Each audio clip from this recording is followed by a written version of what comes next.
Assalamu alaikum wa rahmatullahi wa barakatuh. Bismillah walhamdulillah wa salatu wa salam ala rasulillah wa ala alihi wa sahbihi wa man walah. Rabbi sharah li sadri wa yassir li amri wahlul 'uqdatan min lisani yafqahu qawli. Mes frères et sœurs, on continue toujours notre série sur la jeunesse. J'ai l'immense joie d'être en compagnie, comme d'habitude, de mes bien-aimés. Donc aujourd'hui, on a le plaisir d'être avec mon frère Mehdi, avec mon frère Redouane, pour aborder le sujet de la prière. Comme vous le savez, Ahbab al-Karam, la prière elle a une grande place dans la vie d'un musulman. Et ce qui est triste, on va partir d'abord de ce constat, c'est qu'il y en a qui considèrent la prière comme un fardeau, comme quelque chose de pesant. Alors que le vrai croyant qui comprend bien ce que signifie la salat, la prière, eh ben, il réalise tout de suite que c'est quoi? C'est un moment de repos. Ce n'est pas un fardeau, mais plutôt un repos. C'est pas une charge lourde, mais plutôt un plaisir. Pourquoi? Parce que dans la prière, on parle avec qui? On parle avec Allah Tabaraka wa Ta'ala. On a plein de textes, et on va en énumérer un paquet aujourd'hui sur la prière, car nombreux sont ceux et celles qui prient, mais qui ne savourent pas la prière. Qui prient, mais qui ne lui accordent pas beaucoup d'importance. Alors déjà, premièrement, la prière, c'est quoi? C'est un contact que l'on a avec qui? Avec notre Seigneur Azza wa Jal. La prière, il ne faut pas oublier, c'est un dialogue privé avec Allah. Maintenant qu'on sait que la prière, c'est un dialogue privé avec Allah, eh ben, il faut qu'on réalise cette faveur que l'on a. On a, grâce à Allah Tabaraka wa Ta'ala, cette faveur, cette immense faveur, qui est que l'on peut nous adresser au Seigneur des mondes, le Créateur, le Pourvoyeur, celui qui donne la vie, qui donne la mort, celui qui est capable de toutes choses. Il faut vraiment réaliser que la prière, c'est quelque chose d'immense. On retrouve le mot salat dans le Coran à plusieurs reprises. D'ailleurs, on s'aperçoit même que la prière, Allah Tabaraka wa Ta'ala, par exemple, il va parler des versets du divorce, et en plein milieu des versets du divorce, Allah Subhanahu wa Ta'ala, il va parler de la prière. Puis après, il reparle des versets du divorce. Dans d'autres sujets dans le Coran, c'est pareil. On voit la prière, à chaque fois, elle est rappelée partout. Allah Ta'ala, il a dit « Wa aqimis salata li dhikri » Accomplis la prière pour te souvenir de moi.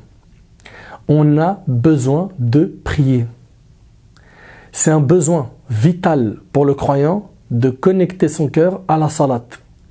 Le prophète, alayhi salatu wassalam, quand on lui a posé la question « Quelle est la meilleure œuvre ?» Le hadith d'Ibn Mas'ud qui est très connu. La première chose, il a dit quoi? Il a dit c'est de prier la prière à son temps. On lui a dit quoi d'autre? Il a dit la piété filiale, c'est-à-dire le bon comportement, le bon traitement des parents. Quoi d'autre? Il a dit le combat dans le sentier d'Allah. Est-ce que vous réalisez que la prière, c'est la meilleure œuvre? Subhanallah. La prière, c'est ce beau cadeau que le prophète alayhi salatu wassalam, a reçu dans son voyage nocturne et son ascension. On sait que le prophète alayhi salatu wassalam, il a quitté Mecca pour arriver à, comme vous le savez, à l'Aqsa. Puis après, il a eu quoi? Un autre voyage en compagnie de Jibril alayhi salam, où il a voyagé dans les cieux. Dans le premier ciel, il a rencontré notre père à tous, Adam alayhi salam. Le deuxième ciel, il a vu d'autres prophètes, troisième, quatrième, cinquième, sixième. Sixième, Moussa alayhi salam, septième, Ibrahim alayhi salam. Puis après, il a dépassé le lotus de la limite, un endroit que même l'ange Gabriel lui-même ne pouvait pas atteindre. Puis après, il a parlé avec Allah Tabaraka wa Ta'ala. C'était un moment intense pour le prophète sallam. Il a parlé avec le créateur des mondes, Allah Azza wa Jal. Et là, Allah Tabaraka wa Ta'ala lui a rendu obligatoire 50 prières par jour pour sa communauté. Puis, comme vous le savez, il est redescendu, Moussa alayhi salam lui a dit que t'as ordonné ton Seigneur. Puis le prophète semble de lui dire qu'il y a eu finalement quoi? 50 prières que sa communauté doit accomplir par jour. Moussa alayhi salam lui a dit de demander la diminution, et ça a été diminué jusqu'à ce que ça a été réduit à un nombre de 5 prières avec la récompense de 50 prières. Subhanallah. Et quand vous méditez, il n'y a qu'une seule adoration qui a été ordonnée au prophète sallam au-dessus des cieux, la prière. Il a dû faire un long voyage pour avoir ce cadeau. Tous les autres piliers de l'islam, c'est sur terre que ça lui a été ordonné. La zakat, le jeûne, le hajj, toutes les obligations. Il s'agit ici de la première obligation religieuse. Et il s'agit de la dernière recommandation du prophète alayhi salatu wassalam avant de mourir. Le prophète sallam, il reçoit comme premier ordre la salat. Le prophète sallam, avant de mourir, il dit as-salat, as-salat. La prière, la prière. Il recommande la prière. Subhanallah. Il a donné énormément d'importance à la prière. Et hélas, aujourd'hui, cette prière, elle n'est pas assez valorisée par les gens. Beaucoup voient la prière comme, je vous l'ai dit, je le répète, un fardeau. Alors que non. Et s'ils le voient comme ça, c'est parce qu'il y a plusieurs raisons. La première, le diable, il leur a tendu beaucoup de pièges. Il les a rendus insouciants. Il leur a minimisé l'accomplissement de quoi?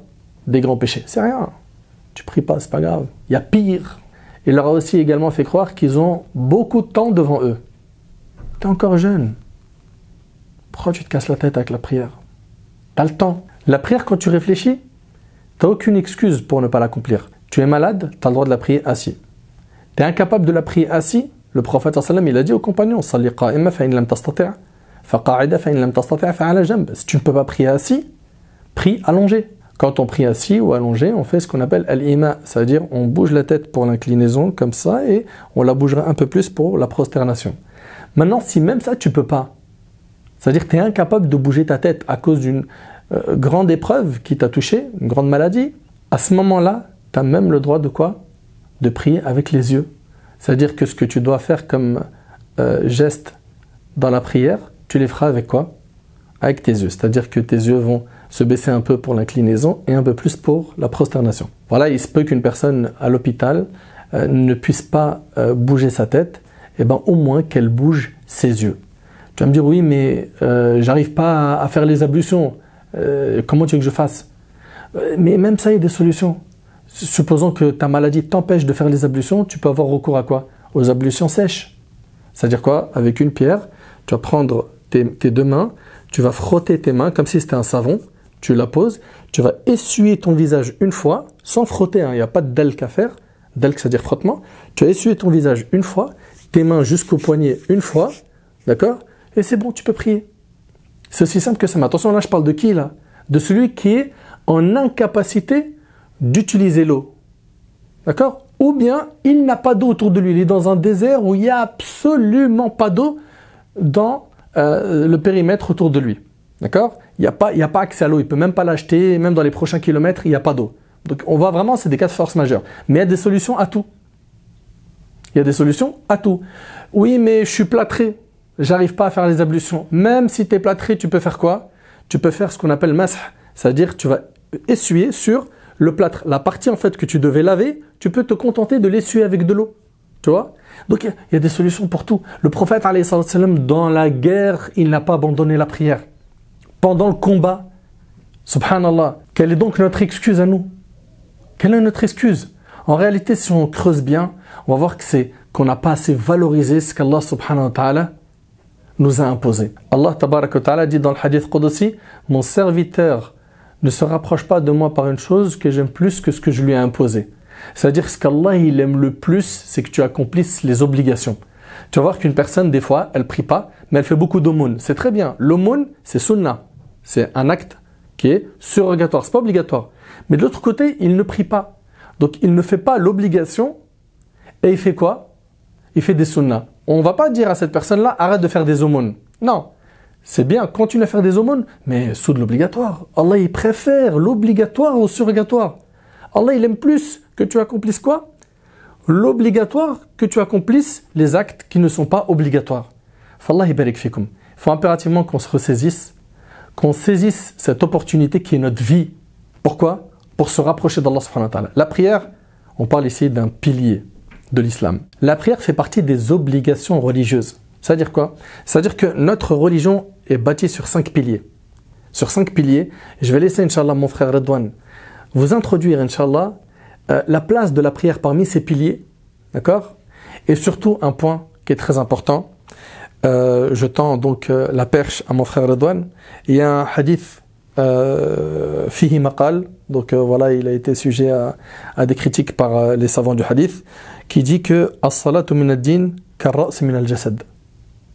D'accord? C'est-à-dire quoi? La prière, sa relation avec la religion, elle est celle de la tête avec le corps humain.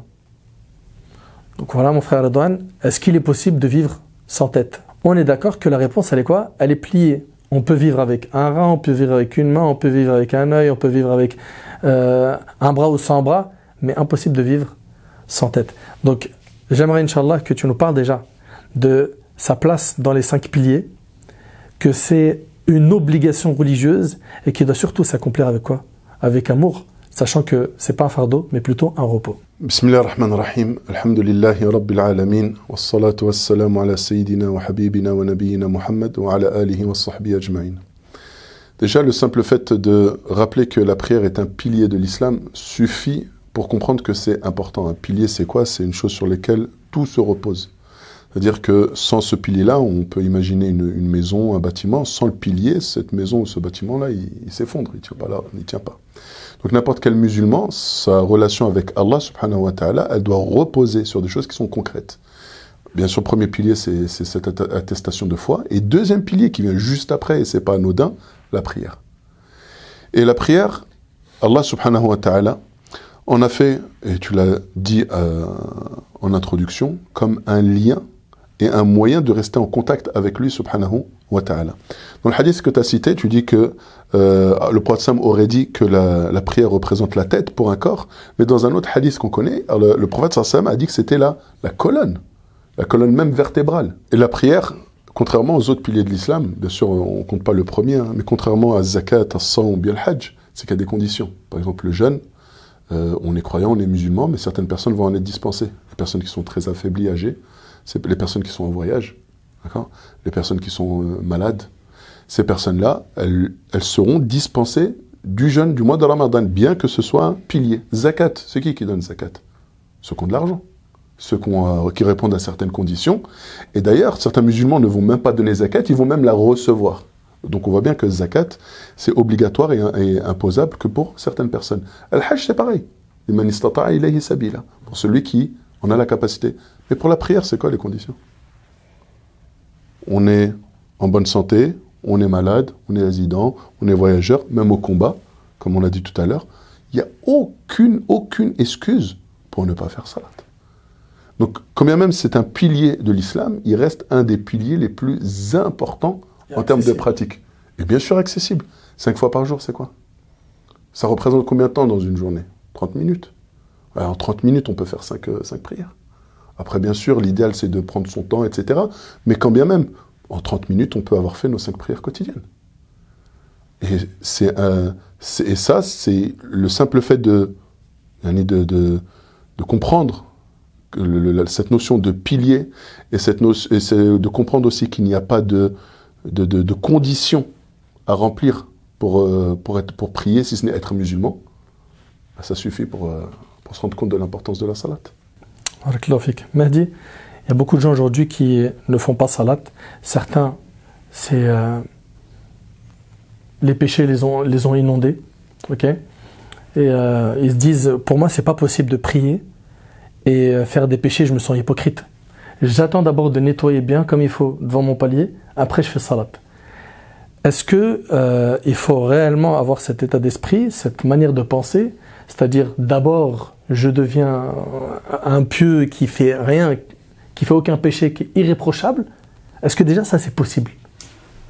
Bismillah wa salatu wa salam ala rasulillah wa ala alihi wa sahbihi wa man walah. C'est une question épineuse que tu es en train de me poser Nader, et c'est une question qui me fait extrêmement mal parce que les gens n'ont pas compris en fait que pour pouvoir guérir, on n'attend pas justement de sentir la guérison pour prendre le médicament. C'est le médicament qui va avoir des conséquences sur la guérison. Et Allah Jalla fi'ala nous dit dans le Coran, Inna salata tanha 'anil fahsha'i wal munkar. Certes, la prière va nous permettre d'arrêter les actes blâmables ainsi que les turpitudes. Donc, me font bien rire, mais d'un rire jaune, ceux qui disent ce propos, en disant que laisse-moi d'abord faire le nettoyage, ou me nettoyer de tous les péchés pour pouvoir ensuite commencer à faire la prière. Mais c'est un non-sens des plus complets, malheureusement, parce que c'est cette prière-là, justement, qui va leur permettre d'arrêter les actes blâmables. Tu te dois de poser le front et de rétablir ton lien avec ton Créateur. Un lien qui est ô combien plus important que celui que tu dois avoir avec tes parents, avec tes subordonnés, avec tes frères et sœurs, avec tes collaborateurs, avec tes amis. C'est trop important cette chose-là. Il faut rétablir le lien avec Allah Jalla fi'ala pour pouvoir se rétablir avec soi-même. Et je finirai avec ce verset. Allah Jalla fi'ala nous dit Ceux qui ont délaissé, qui se sont détournés d'Allah, en fait, ils se sont détournés d'eux-mêmes. Et c'est quoi se détourner d'Allah? C'est de se couper de sa relation avec lui, à savoir fais salat. Et si tu me permets juste une dernière parole par rapport à ce sujet-là. Le prophète, alayhi salam, il était mourant, il n'était pas bien. Il avait du mal à se lever. Le dernier regard qui l'a apaisé et qui l'a réjoui, il a tiré le rideau, subhanallah, de sa maisonnée, et il a vu Abu Bakr imam et les musulmans en rang. Et il avait du mal à sourire, salawatullahi alayhi. Et la chose qui lui a fait sourire alors qu'il était en train de souffrir, le martyr, alors qu'il était dans l'agonie de la mort, lorsqu'il a tiré le rideau et qu'il a vu les compagnons dans cet acte noble, dans cet acte qui représente en fait l'islam et les musulmans, lorsqu'il les a vus en rang, adorant le maître des cieux et de la terre, sa majesté Allah Jalla fi'ala, ça lui a donné le sourire. Et ainsi, il a pu dire, alhamdulillah, je peux mourir maintenant. Subhanallah. Salawatullahi alayhi. Barakallahu fik. Mon frère Redouane, le jeune aujourd'hui se dit, moi j'aimerais bien prier, d'accord, mais je suis dans du business illicite. Tu vois, je trouve pas ça compatible. Je repose la même question, me formule un peu différemment. Je sors avec une fille, je fume, je peux pas marier les deux. C'est quoi les premiers pas qu'il doit faire dans ce type de cas? Le verset, il est clair, il est simple. Inna salata tanha anil fahsha wal munkar. La prière, c'est sur le temps, c'est le travail de la prière. C'est pas je fais subh aujourd'hui, ça y est, je suis un pieux. Non, pas du tout. Mais cette prière, parce que je vais être régulière, parce que je vais la prendre au sérieux, et parce que je vais vouloir faire l'effort de me concentrer, de la faire à l'heure, etc. Ça va être logique. Normalement, n'importe quel croyant, après cette relation avec Allah, lorsqu'à côté, il va commencer à faire n'importe quoi, il va sentir quelque chose qui ne va pas. Et là, il va falloir te poser la bonne question. C'est quoi qui ne va pas? C'est le fait que maintenant que tu as un lien avec Allah, tu es gêné parce que tu fais des péchés. Donc, il faut arrêter le péché. Ou est-ce que tu te dis, non, maintenant que je fais la prière, je ne suis pas bien, il vaut mieux que j'arrête la prière, j'étais mieux comme dans ce que j'étais avant. Et c'est là où il va falloir faire le travail. Si tu permets, Nader, c'est vraiment important, juste pour rebondir, qu'Allah nous pardonne tous. Ce qui m'a permis d'arrêter un péché que je faisais à l'époque, c'est que lorsque j'ai commencé à débuter à la prière, lorsque j'étais dans mon adolescence, dans les 15-16 ans, débuter, c'est-à-dire de manière sérieuse, parce que mon père m'avait obligé à faire la prière, c'est que je priais, alhamdoulilah, je voulais revenir vers Allah, Jalla fi'ala, et ensuite je commettais le péché. Et wallahi, que lorsque je me disais que lorsque j'allais faire la prière, j'allais dire mais qu'est-ce que je vais dire à Allah Azza wa Jal? J'étais en train de faire le péché et entre chaque fois que je fais la prière, je me retrouve devant Allah, je vais dire Ya Rabbi, pardonne-moi pour le péché que je faisais. Mais j'avais honte un petit peu quelque part, jusque petit à petit, subhanallah, tellement j'avais honte de lui demander pardon du péché que je refaisais à chaque fois parce que j'étais en face de lui. C'est comme si tu te présentes devant ton père et à chaque fois tu lui demandes pardon pour le même péché. À la fin tu vas te dire papa il va en avoir marre, tu vois. Ben c'est cette relation-là qui m'a permis. Et qu'en est-il d'Allah? Mais excuse-moi, c'était juste ça. Non mais t'as exactement raison. Et c'est ça, c'est-à-dire je dis cette gêne qui va s'installer après, elle va te faire un choix. C'est-à-dire soit maintenant tu es conscient que maintenant tu as une relation particulière avec Allah, c'est que à chaque fois tu t'inclines, tu te prosternes, et c'est à chaque fois ce sont un nouvel engagement que tu as avec Allah subhanahu wa ta'ala. Donc à côté tu fais un péché, tu commences à avoir honte. Exactement. Il y a le muraqaba, c'est-à-dire tu sais qu'Allah te surveille, qu'il t'observe. Donc maintenant il faut être courageux et être suffisamment fort. C'est que maintenant il faut faire le choix de quoi? De se débarrasser de ce péché-là. Et c'est comme ça qu'on va s'en débarrasser, Inch'Allah. Tous ces jeunes qui sont éprouvés par cela, quelqu'un qui, et je finis par ça, Inch'Allah, quelqu'un qui vous dira, mais à quoi ça sert, tu pries? Ça sert à rien, regarde toutes les bêtises que tu fais, toi tu veux prier. Dis-toi bien que cette manière de réfléchir, c'est une manière satanique. Il n'y a que Shaitan qui te poussera à t'éloigner de la prière. Donc quelqu'un qui vient te dire, ouais, à quoi ça sert, tu mets même pas le hijab, ouais, à quoi ça sert, tu vends du shit, ouais, à quoi ça sert, tu fais cela, tu veux prier. Comment ça, à quoi ça sert? Mais ça va te servir justement à te débarrasser de ça. Mais la personne qui te dit non, ça sert à rien, ça, je suis désolé, mais c'est une idée satanique. Si tu me permets, juste pour finir ce qu'il disait, Cheikh Ibn al-Uthaymin, rahimahullah, il disait une parole magnifique. Il reprenait l'exemple d'une sœur qui ne mettait pas le hijab ou qui faisait en fait un péché. Et lorsque les gens ils voyaient en fait cette personne-là aller à la mosquée, mais elle est folle, elle porte même pas le hijab, je la vois comment elle s'habille, etc. Elle va à la mosquée et elle a dit cette parole extraordinaire. Mais lorsqu'un malade, il est malade, il va où? Il va à l'hôpital pour se soigner. Pourquoi vous ne la laissez pas aller à l'hôpital pour se soigner? C'est-à-dire, même si je commets des péchés, elle continue, elle a besoin de se soigner. Eh bien, la mosquée ou bien la salade, c'est comme si c'était les médicaments, l'hôpital. Rahimahullah ta'ala. Je trouvais que c'était un exemple qui était très parlant. Donc, en deux mots, ça veut dire quoi? Si je résume vos propos, c'est qu'une personne qui est dans le péché, c'est la prière qui va l'aider à arrêter le péché, parce que malheureusement, certains pensent que non, faut que je sois sincère avec Allah, faut pas que je sois hypocrite. C'est ce qu'on entend chez les jeunes. Je peux pas vivre dans les deux mondes. C'est soit ça, soit ça. Ok? Mais en fait, c'est comme si dans sa tête, lui, il se disait quoi? C'est soit je suis dans le bain, malheureusement, des péchés, ou je suis un ange. C'est pas comme ça. C'est pas comme ça. Déjà, faut garder en tête que tous les fils d'Adam sont des pécheurs, après à des degrés différents. Mais la prière, c'est subhanallah, ce remède, ce médicament.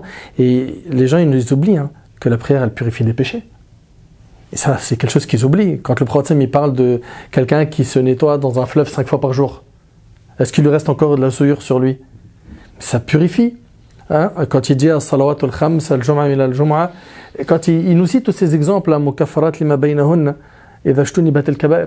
Quand il nous dit que voilà, les 5 prières entre elles, les quotidiennes, le Jumu'ah du Jumu'ah, même Ramadan jusqu'à Ramadan, ça expie les péchés qui sont commis entre eux tant qu'on s'est écarté des grands péchés.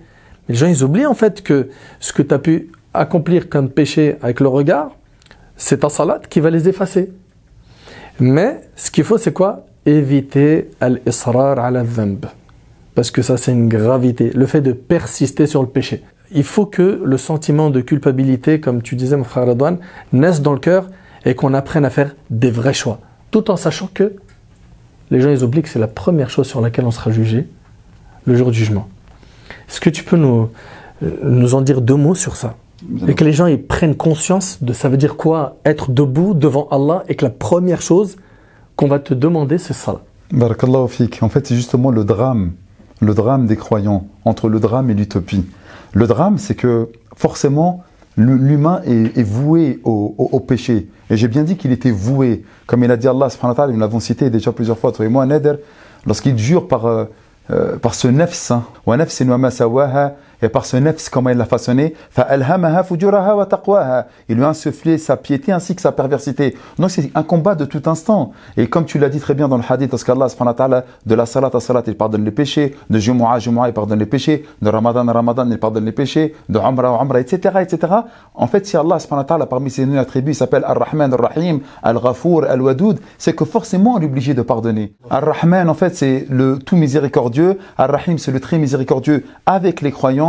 Al-Ghafour, c'est celui qui absout, qui efface, qui ne va même pas te les présenter, Yawm al-Qiyamah. Et tous les noms inhérents à sa majesté Allah, qui nous montrent en fait qu'il est là pour effacer et pardonner nos péchés. Et comme c'est un attribut, il est de tout temps et de toute éternité. Il ne s'arrête jamais. Et si nous devions être des personnes qui ne commettraient jamais de péché, Allah nous éradiquerait et mettrait d'autres personnes qui font des péchés. Ça, on l'a dit maintes et maintes fois, mais ça ne veut pas dire que, voilà, non. Pourquoi? Parce qu'il sait qu'Allah, on a un travail interne de tout instant, un combat contre notre propre démon, cette nefs-là qui nous appelle au mal, on sait que nous la combattons à chaque fois. As-salat, le prophète sallallahu alayhi wa sallam dit as-salatu wa ma malakat aymanukum. La prière et tous ceux que vous avez sous votre responsabilité, enjoignez-leur, exhortez-les à la prière. La première chose sur laquelle il va te juger, je ne sais pas si tu te rends compte, mais c'est trop. La ilaha illallah, nas'alallah al-afwa wal-afiyah. Radouane, si tu veux apporter un plus sur ce point? Sans aucun doute. C'est Allah subhanahu wa ta'ala, lorsqu'il nous demande de prier, il nous impose de prier. Des fois, certains vont se poser, mais pourquoi? Mais pourtant, c'est évident. C'est évident qu'il faut prier. Allah subhanahu wa ta'ala, il faut le remercier. Allah subhanahu wa ta'ala, il faut être reconnaissant vers tous ses bienfaits. Aujourd'hui, de quoi manquent nos jeunes? Par exemple, ce discours est adressé à nos jeunes. De quoi vous manquez? Lorsqu'on ouvre les réfrigérateurs, il y a toujours quelque chose à manger. Tu ouvres les placards, il y a toujours quelque chose. Tu ouvres le robinet, tu as de l'eau froide, tu as de l'eau chaude, tu as de l'eau tiède. Dans certains pays, ils sont obligés de boire des flaques d'eau. L'eau qu'ils boivent, tu laverais même pas ta voiture avec. Donc de quoi tu te plains? Tu es en sécurité. Tu vis, tu es dans un F3, un F4. Tu es habillé, tu es en bonne santé. Tu as des parents. Tu ne vis pas ce que vivent des orphelins dans le monde. Et la seule chose qu'Allah subhanahu wa ta'ala te demande en retour, c'est d'être reconnaissant envers lui. Remercie-moi. Remercie-moi. Comment, ya Allah, je te remercie? Obéis-moi. Et ce qui est le plus marrant dans tout ça, c'est quoi? Je vais vous donner un exemple.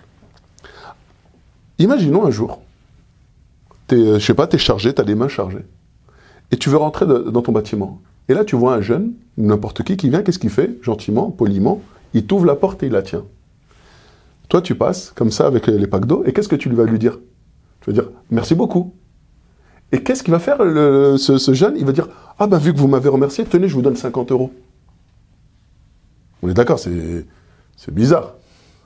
Il t'a rendu service, en plus il te donne l'argent. Eh bien c'est comme ça que ça marche avec Allah. Allah, il t'a tout donné. De quoi tu manques? Il te demande juste une chose, remercie-moi, adore-moi, obéis-moi, et moi je vais te donner Jannat al-Na'im. Tu m'as adoré combien de temps? 30 minutes par jour? Pendant combien de temps? On va pas dire 60, allez on va dire 60 ans. 30 minutes par jour pendant 60 ans. Allah il te donne un paradis éternel. Un paradis dont tu ne peux même pas imaginer. C'est inimaginable. C'est inimaginable. Allah il dit je vais te le donner et en plus c'est même pas, je te le dois. Alors qu'à la base c'est toi qui me dois.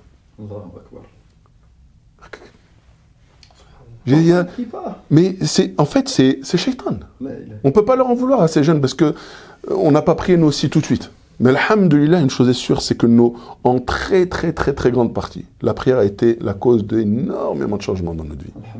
De nos jeunes, de nos moins jeunes, des garçons, des filles, de tout le monde. Et cette prière-là, et si on se permet aujourd'hui de vous faire ce rappel, nos jeunes, ce n'est pas pour vous juger. C'est parce qu'on ne veut pas que vous ayez ce regret que beaucoup ont eu. Pourquoi je m'y suis mis si tard? J'aurais dû quand même prier avant. Aujourd'hui, je regrette. C'est-à-dire, pendant 10, 15 ans, j'aurais pu prier, je n'ai pas prié. Je me suis dit, non, j'attends d'avoir une situation. Non, j'attends d'avoir ceci. Non, c'est pas possible. Donc, sachez une chose, c'est que notre plus grand ennemi, c'est Shaitan. Et Shaitan, son rêve, hein, c'est de voir le fils d'Adam ne pas se prosterner devant Allah subhanahu wa ta'ala. Les gens, ils oublient aussi une chose, mon frère Mahdi, c'est que celui qui abandonne la salat, celui qui abandonne le din, c'est pas comme ça qu'il va trouver le repos intérieur et qu'il va être heureux.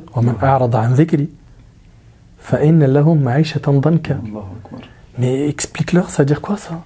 Et ils pensent que, non mais moi si je me détache de la salat et ce monde, tu as vu, de l'adoration, de la prière, etc., je vais pouvoir m'épanouir. Je vais pouvoir vivre. On les entend, hein. Lui il vit, hein. Il est riche, il est dans la vivance. On les entend. La vivance, elle est où? Elle est dans le fait d'abandonner les prescriptions divines. Elle est dans le péché, subhanallah. Barakallahu fik, c'est vraiment une excellence que tu dis, Nader. Comme tu l'as si bien cité avec ce verset, وَمَنْ أَعْرَضَ عَنْ ذِكْرِي, celui qui se détourne de mon rappel. Mais il faut remettre ce verset-là avec un autre verset, lorsqu'il dit à son prophète, sallallahu alayhi wa sallam, وَأَقِمِ الصَّلَاةَ لِذِكْرِ. Et accomplis la prière, pourquoi? Pour mon souvenir, pour mon rappel, pour m'évoquer. La prière, c'est quoi? Wa aqim salat, et accomplis la prière de la plus belle des manières, les dhikri, pour me donner de la considération. En fait, la prière, c'est quoi? C'est considérer Allah. De ne pas oublier que tous les bienfaits qui nous entourent, et même lorsque nous sommes touchés par l'adversité, par l'épreuve, par parfois des faiblesses, eh bien c'est Allah Azza wa Jalla qui nous donne. Et les gens, ils oublient une chose. Le prophète, quand il avait une épreuve, qu'est-ce qu'il faisait en premier? Salat. C'est là le refuge. Les gens, au lieu de chercher secours, d'ailleurs, dans le verset, c'est-à-dire, cherche secours, refuge, dans quoi? Dans l'endurance et dans la prière. Ici, Shaitan, il a réussi à piéger un paquet de notre communauté en leur faisant croire que c'est pas pour toi, tu peux pas, t'es bridé, t'as les mains liées. Et puis en plus de ça, ça va te brider dans ta vie. Toi qui veux aller en Thaïlande, t'as envie de kiffer. Regarde Dubaï, comment ils sont en train de nous présenter ça sur les réseaux sociaux, ceci, cela. Donc ils oublient que c'est en délaissant le din qu'ici, là, il crée un vide cruel. Il crée un vide abyssal. Laisse-moi reprendre le verset que tu as cité tout à l'heure, Nader, qui est éloquent, il est parlant, tu peux même pas t'imaginer. وَمَنْ أَعْرَضَ عَنْ ذِكْرِ, celui qui se détourne de mon rappel, أي ذِكْرُ اللَّهِ, le rappel d'Allah qu'on fait dans la prière. La religion de manière générale, le Coran, etc. وَمَنْ أَعْرَضَ عَنْ ذِكْرِ فَإِنَّ لَهُ مَعِيشَةً ضَنْكَ, il aura une vie pleine d'opprobre, de difficultés, d'humiliation. C'est un verset. C'est un verset, c'est Allah, c'est sa majesté qui s'exprime là. C'est pas même si c'était un hadith du prophète, là ça donne encore plus d'importance parce que c'est Allah, c'est dans le Coran, c'est consigné.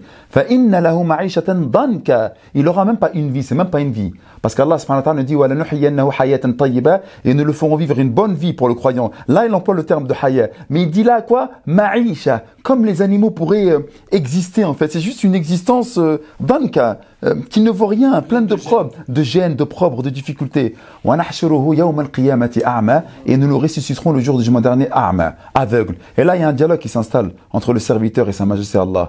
Et Allah nous le décrit ça. Et c'est exactement en parallèle et en explication du fait que la personne allait abandonner la prière. Qala Rabbi, oh mon Seigneur, Pourquoi Pourquoi m'as-tu ressuscité aveugle? Alors que je voyais de manière clairvoyante dans cette dunya. Ainsi te sont parvenus nos signes, nos versets, nos miracles. Tu t'en es détourné. Comme il s'est détourné de la prière. Et ainsi, en conséquence de ton détournement de la prière, aujourd'hui également, moi je me détourne de toi. Mais c'est ça que les gens ne comprennent pas. La prière, c'est pas simplement que pour l'akhirah. Non seulement c'est pour l'akhirah, tu auras des problèmes avec Allah dans la vie réelle, la vie de l'au-delà, mais c'est également pour ceux qui pensent que la fille, lorsqu'elle commence à faire n'importe quoi, l'homme qui commence à butiner de fleur en fleur, c'est-à-dire qu'il passe de fille en fille, voilà qu'il vole, voilà qu'il pense avoir une vie facile, on les connaît 50 ans, 55 ans qui reviennent et qui nous regardent et qui disent « Wallah, j'ai fait le mauvais investissement ». Parce qu'une fois que tu as kiffé la vie, une fois que tu as apprécié, une fois que tu as goûté aux méfaits que Shaitan t'a fait miroiter dans cette vie-là, tu sens ce vide abyssal que tu désignais tout à l'heure. Et ce vide abyssal, il fait énormément de mal. Et crois pas que c'est action-réaction. Il le disait magnifiquement bien, Redouane, tout à l'heure. La prière, elle s'installe tout doucement. Il faut lui donner son temps. Wasta'inu bis-sabri. Ensuite, was-salah. Regarde, subhanallah. Et chercher refuge, le secours, dans quoi? Dans l'endurance. Et l'endurance, c'est pas la patience. Hein. La patience, c'est j'attends que ça se passe. L'endurance, c'est de fournir les efforts. Au début, tu vas faire la prière, ça va être galère. Parce qu'il y a des horaires à respecter, il faut te lever, il y a les ablutions. Il y a aussi le diable qui veut pas que tu... Et il y a le diable qui te travaille. Bien sûr, en sous-marin, en tâche de fond. Et qu'est-ce qu'il te demande Allah? Comme celui qui court, endurance. L'endurance, c'est, tu vois, les courses de fond, c'est une endurance. Tu dois fournir des efforts sur la durée. Oui, Red. Wastabir, c'est quoi? C'est le fait de demander, de chercher justement l'endurance là-dedans. Ça veut dire, c'est pas, ça va venir comme ça de manière conséquente. Non, tu dois faire l'effort d'être endurant. Et bien entendu dans la prière. Et une fois que tu auras fait ça, tu le sais, Redouane il le sait, nous le savons tous. Celui qui goûte à la prière, goûte à la chose la plus belle qui existe. Et il ne suffit que d'une seule parole pour matérialiser ce que je suis en train de dire. Lorsque Sayyidina Muhammad sallallahu alayhi wa sallam demandait à Bilal de faire la prière, et il lui disait pas, ya Bilal, yazid fait l'iqama. Vas-y, Bilal fait l'appel à la prière. Il lui dit, Qum ya Bilal, arihna bis-salah. Lève-toi, Bilal, et soulage-nous par la prière. Repose-nous, soulage-nous. Cherche-le. Enfin voilà, exactement, c'est ce terme-là. Et lorsque tu prends cette prière-là, il n'y avait pas une chose qui était plus chère pour le prophète sallallahu alayhi wa sallam et pour les croyants que lorsque nous sommes bayna yaday Allahi jalla fi'ula, devant sa majesté Allah jalla fi'ula en prière. Excellent. Le prophète sallallahu alayhi wa sallam dit hubbiba ilayya min dunyakum at-tib wan-nisa wa ju'ilat qurratu 'ayni fi as-salah. Il dit qu'il m'a été enraciné dans mon cœur l'amour de certaines choses de votre bas monde, le parfum, les femmes, et la prunelle de mes yeux, elle était dans Salah. Mon frère, les donne, regarde, on va parler concret. Aujourd'hui, quand tu parles de Salah, bien évidemment, il y en a 5 à accomplir par jour. Ok? Notre jeune, il dit, ok, moi je veux bien. Mais Fajr, 6h du mat. Ok? Aïcha, hyper tard. Bon, hyper tard, des fois, avec certains jeunes, c'est pas des couches tôt. Ok? Mais Fajr, voilà, il y a des contraintes. Certains disent, c'est lourd. Comment leur montrer qu'ils ne doivent pas le voir sous cet angle? Surtout que, subhanallah, ils oublient quoi? Mais nous, notre rapport avec Allah, il est rempli de quoi? De hub, d'amour. Et les humains entre eux, quand ils s'aiment, ils se prennent à des trucs de dingue. Regarde un homme et une femme quand ils s'aiment, mais un vrai amour. Mais c'est chaud. Comment tu vois des choses, tu entends des choses? Nuit blanche te passe, même les efforts qui sont fournis pour satisfaire l'autre. Parlons un petit peu du fait de mettre cet ingrédient dans l'adoration, puisque les gens ils oublient en fait que quand il y a al-hub dans l'adoration, on ne fait pas ça de la même manière. Encore une fois, une chose qu'on ne finira par l'apprécier que lorsque déjà on aura goûté, et également lorsqu'on aura compris pourquoi on fait ces choses-là. Depuis tout à l'heure, on essaie de comprendre pourquoi on fait ces choses-là. Il y a un ingrédient qui est déjà important, c'est le sacrifice qu'on va faire pour cette prière. Et lorsque on sait qu'une prière, il va falloir se lever tôt. Donc ça va nous demander de casser notre rythme de sommeil. En hiver, c'est pas trop difficile en France, mais en été, c'est très compliqué. Quand il faut se lever à 3h, 3h30, les plus courageux, ils vont aller jusqu'à la mosquée, etc. C'est pas facile. Mais ces efforts qu'on va fournir, c'est ce qui va faire qu'on va encore aimer de plus en plus la prière. Parce que tout, comment ça s'appelle, la conséquence de ces actes, ou les récompenses de ces actes, etc., elles seront toujours de pair avec les efforts qu'on fournira. Et plus on donnera de l'importance à cette prière, et plus l'amour pour cette chose-là va remplir notre cœur. Aujourd'hui, il y a des personnes qui sont incapables de se passer de la prière. et qui aiment tellement la prière, c'est qu'elle ne se limite même plus aux 5. Elle ne se limite même plus aux 5. C'est-à-dire les 5 prières, pour elle, c'est plus suffisante. C'est-à-dire qu'il y a plus que 5 prières qui sont obligatoires? Non, il n'y en a que 5. Mais il y a des prières surrogatoires. Combien il y en a? Oula, on peut en lister plein. Ça dépend des jours.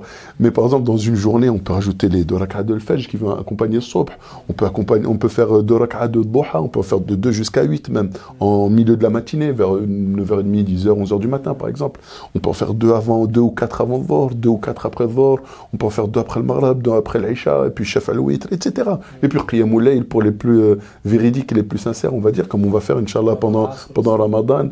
Ouais, avant l'Asr, enfin bref, c'est assez souple, exactement. Et en fait, cette prière-là, une fois qu'elle devient, elle prend vraiment, elle rythme ta vie. Lorsque c'est elle qui va rythmer ta vie. C'est pas toi qui va lui imposer ton rythme de vie. C'est-à-dire, je travaille, etc. Quand je rentre, je fais ma petite douche, je me pose un peu, je discute avec mon épouse, mes enfants, et puis voilà, bon, je dois rattraper le Dhuhr, l'Asr, le Maghrib, l'Aïcha. Là, tu imposes à la prière ton rythme de vie. Quand toi, tu vas suivre le rythme de la prière. Ça veut dire que le croyant, en fait, en réalité, de ce que je comprends, hein, il doit en fait planifier sa journée en fonction des salats. Ouais. Et pas l'inverse. Ouais, bien sûr. C'est-à-dire, je sors, je vais au parc, centre commercial, ceci, cela. Dans ma tête, la prière, elle est déjà présente en même temps que tous mes plans. Voire même avant, c'est bien ça. Ouais, et c'est comme ça que tu vas l'aimer. C'est quand tu vas en faire une priorité dans ta vie. Ah, c'est intéressant ça. Et parce que tu en as fait une priorité dans ta vie, et parce que tu connais la nécessité de cette prière, mais tu vas l'aimer, tu pourras plus t'en passer. Il y a des personnes qui se retrouvent des fois bloquées pendant leur course, hein, au centre commercial ou au parc. Elles voient l'Asr qui passe et bientôt leur mort, elles sont comme ça. Elles paniquent, elles sont pas bien. Oui, non, mais c'est quelque chose d'horrible. Et elles se sentent même, elles s'en veulent d'avoir retardé la prière. Pourtant, il y a des gens qui ne font pas la prière, ils en ont rien à faire. Oui, ils dorment très bien. Et il y en a à cause de ça, parce qu'ils sentent qu'ils ont comme loupé un rendez-vous avec Allah subhanahu wa ta'ala. Quand tu as compris que c'est un rendez-vous intime, parce qu'il n'y a que toi et Allah, hein, dans cette conversation. Tu vas te prosterner, tu poses ton front sur le sol pour discuter avec le maître de l'univers. Ce que je disais là en arabe, c'est que quand on commence la prière, dans la Fatiha, Allah lui-même il dit qu'il a réparti la prière entre lui et son serviteur en deux, et que à chaque fois qu'on parle, Allah il nous répond. Tu dis Alhamdulillah Rabbil Alamin, mon serviteur m'a loué. T'imagines, tu loues Allah, le Seigneur des mondes, il dit mon Seigneur. Les gens en fait, ils savourent pas parce que c'est vrai, tu l'as dit. Ils comprennent pas salat. Parce qu'ils comprennent pas salat, ils en comprennent pas l'importance, ils ne savent pas pourquoi il faut la faire. Ils ne connaissent pas ce que veulent dire les mots. Exactement. Et ces choses-là, encore une fois, et parce qu'on en a fait une priorité dans notre vie, elle va prendre une place plus que dans notre cœur, dans notre âme. Et ces personnes-là, pourquoi lorsqu'elles retardent la prière, ces personnes qui sont habituées à ça, pourquoi lorsqu'elles retardent, etc. C'est parce qu'elles sont pas bien, c'est parce qu'elles ont compris qu'il manque leur injection. Allah Akbar. Ils ont besoin de ce vaccin, cette piqûre, cette injection, ce repas de l'âme, parce que là, c'est pas le corps, là, c'est l'âme. Et parce qu'ils savent que quand ils ont fait ça, ce sentiment de paix s'est installé. Pourquoi? Parce que tu étais en contact avec Allah, subhanahu wa ta'ala, tu n'étais pas avec n'importe qui. Donc quand tu as compris ça, tu dis, Allah, il me donne des rendez-vous à moi. Mais je suis qui, moi? Subhanallah. Allah, il me donne des rendez-vous, et 5 fois par jour en plus. Mais quand on comprend ça, comment on peut prendre ça comme une charge? Si quelqu'un qu'on apprécierait, il nous dit, viens 5 fois par jour, mais on serait super content d'aller le voir. Le prophète, il dit que le moment où on est le plus proche d'Allah, c'est quand on est prosterné. Les gens, ils ne réalisent pas en fait la saveur de la prosternation, que c'est la connexion la plus puissante que l'on a avec Allah subhanahu wa ta'ala. Parle-nous-en, fais réaliser aux gens la saveur de la prosternation, et puis surtout que quoi? Que qui n'a pas besoin de prosterner? Qui n'a pas besoin aujourd'hui de se prosterner? Ce qui est extraordinaire dans la prosternation, et avant de juste d'exprimer cette chose-là, c'est qu'en fait la prière c'est un cadeau et la prosternation c'est la cerise sur le gâteau. Subhanallah. Wallah, sérieux, hein, c'est exactement ça. La prière c'est un cadeau, un grand gâteau, et la prosternation c'est la cerise sur le gâteau. Redouane nous parlait en fait de donner de l'importance aux horaires de la prière, bien entendu. Parce qu'en fait, les gens ils disent ouais c'est dur à faire la prière. Pourquoi? Parce que dès le début en fait, dans leur organisation, ils n'ont pas mis la prière au centre de leurs occupations. La prière, en fait, c'est l'élément central de leur journée et c'est sur elle, la journée, qui doit être en fait faire en sorte que tout doit être jalonné sur cette prière-là. Et si tu veux aller faire un cinéma et que tu vois que la séance, en fait, elle va te faire rater le asr, parce que des fois les films ils durent 2 heures, ben en fait tu vas prendre la séance qui va être celle de nuit. Il fait que tu jalonnes ta prière, que tu rythmes ta journée vis-à-vis de la prière. Mais pourquoi la prosternation elle est extrêmement importante? Parce que c'est chuchoter quelque chose dans le sol qui est écouté dans les cieux. Et ça, on voit que c'est un paradoxe, subhanallah, tu vois. Mais en fait, chuchoter quelque chose dans le sol qui est écouté par le créateur des cieux et de la terre, dans les cieux. Et c'est une intimité. D'ailleurs, le prophète sallallahu alayhi wa sallam l'a dit, la personne qui est le plus proche de son Seigneur, c'est au moment de la prosternation. C'est le moment où tu es entre guillemets, le plus vil. Ton visage, ton nez, qui est au-dessus de ton corps, où tu vois tout, subhanallah, à l'horizon, eh bien, ce même nez, ce même visage, tu le plaques au sol pour le créateur suprême des cieux et de la terre. Pour Allah, subhanahu wa ta'ala, par modestie. Franchement, je vais te dire la vérité. Franchement, je suis obligé de le dire à mes jeunes. Moi, en fait, lorsque des fois je leur dis « Ouais, mais viens faire la prière, viens faire la prière », mais en fait, non. Tellement la prière, elle est belle. En fait, la prière, c'est un cadeau qu'Allah, il donne. Et donc, j'aimerais qu'ils se posent la question « Pourquoi je n'ai pas accès à ce cadeau ?» C'est ça, en fait, la raison. « S'il te plaît, viens prier, s'il te plaît, viens prier. » Mais t'es qui, toi? Tu me dis, moi je veux, t'as vu, on fait un truc pour les jeunes, venez prier, mais à un moment ou à un autre, il faut également qu'ils réfléchissent de ce point de vue, de ce côté-là, et qu'ils regardent le prisme de l'autre côté. Pourquoi je n'ai pas accès à cette magnificence, à ce cadeau sublime, à cette cerise sur le gâteau, qu'est la prosternation, qu'est la prière? Qu'est-ce que j'ai fait pour ne pas mériter ça? Parce qu'en fait, Allah, il le donne, c'est un cadeau. Et ça, faut le dire également, parce que nous, on veut qu'ils viennent prier, on veut qu'ils goûtent à ce cadeau-là. Et donc, la question qu'ils doivent se poser également, pourquoi Allah, parce qu'on a dit que la prosternation, c'était un lien direct avec lui, pourquoi Allah ne veut pas écouter leur voix? Pourquoi Allah ne veut pas leur parler? Pourquoi Allah ne leur a pas donné ce cadeau-là? Moi, j'aurais peur. T'imagines, moi, je peux même pas faire la prière. C'est-à-dire, je peux même pas me prosterner. Je me pose la question, mais qu'est-ce que j'ai fait? Ou des fois, lorsque je rate le sabah, ou lorsque j'ai pas fait la prière à l'heure, je me dis, mais qu'est-ce que j'ai fait? Pourquoi Allah, il m'a pas... En fait, pourquoi Allah, il m'a pas ouvert les portes de la miséricorde et du rendez-vous? Moi, je vois les choses comme ça. C'est pas tout de suite, oh, j'ai raté la prière, etc. Non. J'ai raté un bête de business. C'est comme si tu dis 5 fois par jour, il y a un mec qui va te donner 10 000 euros si tu viens au rendez-vous. 10 000 euros, c'est énorme. Les mecs, 50 000 euros à la fin de la journée. Mais tout le monde viendrait signer. Ben moi, lorsque je rate la prière, je me dis, mais pourquoi Allah ne m'a pas invité? Et là, je me repose des questions. Et qu'est-ce que je vois? Ce qu'on a dit tout à l'heure, j'ai dû faire un gros péché et Allah, il n'a pas voulu m'inviter. Généralement, les péchés nous empêchent d'accomplir les bonnes actions. C'est ça le problème. D'ailleurs, beaucoup de gens disent, pour le fajr, c'est quoi le remède? Le meilleur remède, c'est décharge tes épaules de ce que tu portes comme péché. Le meilleur remède. Oui. Mon frère Redouane, c'est quand même dangereux de ne pas prier. C'est dangereux de ne pas prier parce que les conséquences le jour du jugement, elles peuvent être lourdes. Déjà, subhanallah, quand on regarde, bon, mon objectif, c'est pas de finir sur une touche traumatisante, mais ma salakakum fi saqar. Qu'est-ce qui vous a mis dans les flammes de l'enfer? Ils ont répondu quoi? Parce que nous prions pas. On priait pas. Nous faisions pas partie de ceux qui prient. Fawailun lil musallin. Lesquels? Malheur à ceux qui prient et ceux qui sont négligents, qui négligent leur prière. C'est-à-dire qu'ils prient, hein, sauf qu'ils sont négligents. C'est chaud. Sans compter que, on va le dire, mais en rapide, il y a des savants, bien qu'on ne partage pas cette opinion ici, qui considèrent que celui qui ne prie pas, il n'est pas musulman. La question qu'il faut se poser tout de suite, c'est comment est-ce que je peux accepter d'être un objet de divergence entre les savants, entre ceux qui disent qu'il est pervers et ceux qui disent qu'il n'est pas musulman? Comment je peux, moi, accepter d'être cette personne? Oui, c'est vrai. C'est pas possible. Moi, je ne vais pas rentrer dans le débat des preuves des uns et des autres. C'est un grand sujet, on n'est pas là pour traiter cette affaire de jurisprudence. Mais simplement, prends conscience que c'est grave. Et puis, man taraka as-salat fa innahu lima siwaha adhi'a.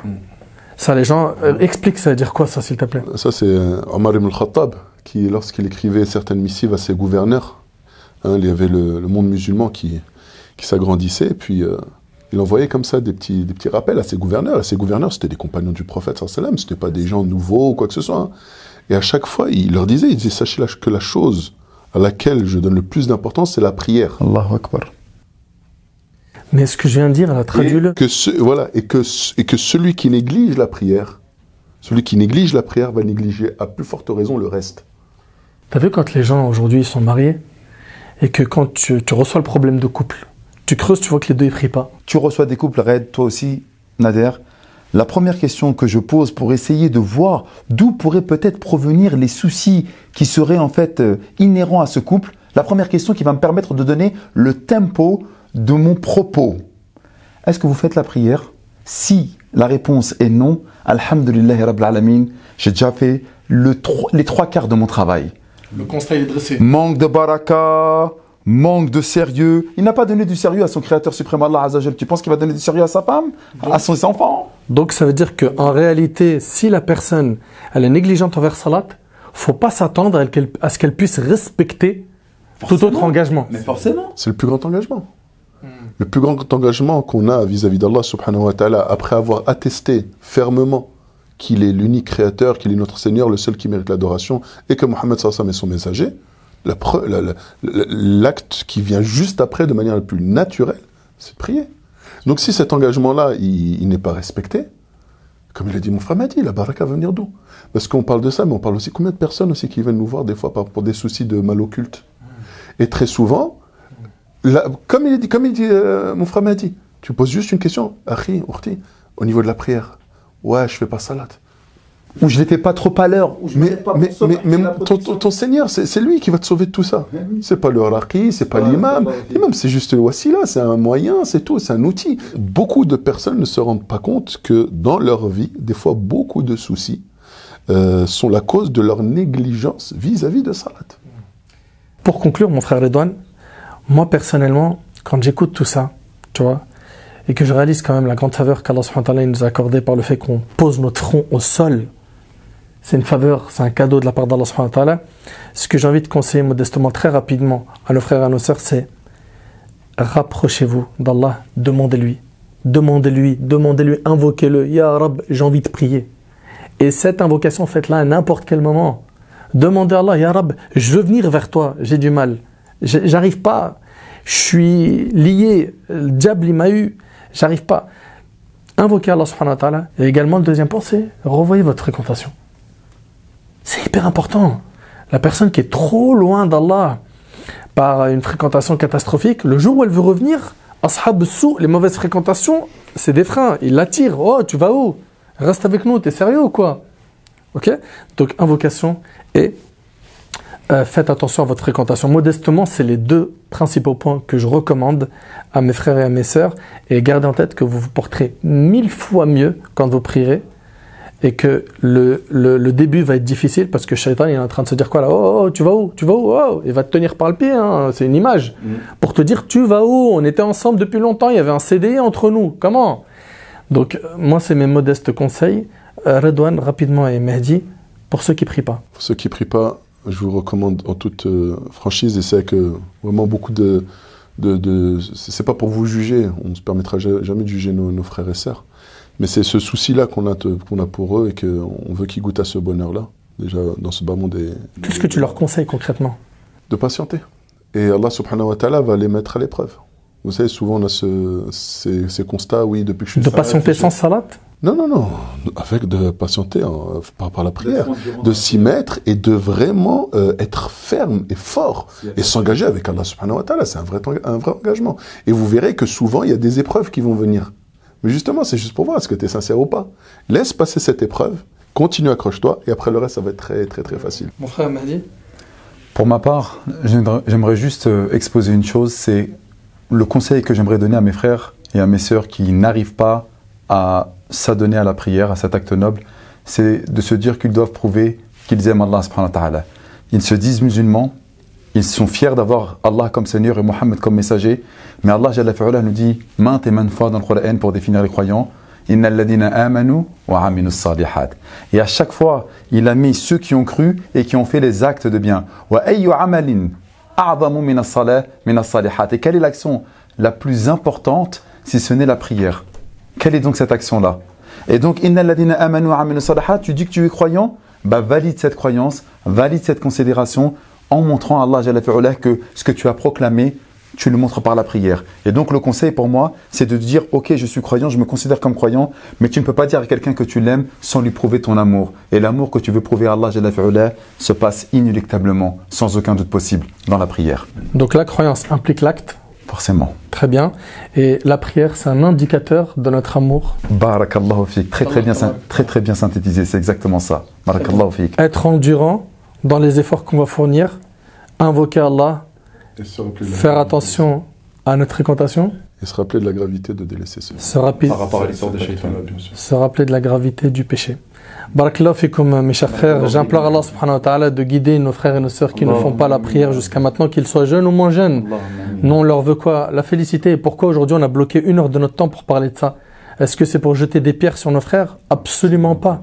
Absolument pas. C'est pas le cas. Au contraire, l'objectif c'est quoi? C'est de tendre la main justement à nos frères et nos sœurs qui ont du mal jusqu'à maintenant et de leur rappeler que c'est une oasis de bonheur la salat, mais simplement il faut commencer à la pratiquer et à endurer et à essayer de la comprendre avec le temps. Et plus on va étudier notre religion, plus on va la pratiquer avec compréhension, avec science, plus on va savourer tout ce que l'on fait. Je la garde, oasis de bonheur. La vie est un désert et la prière est un oasis dans ce désert-là. Magnifique. Barakallahu fik, Allah yahfadak.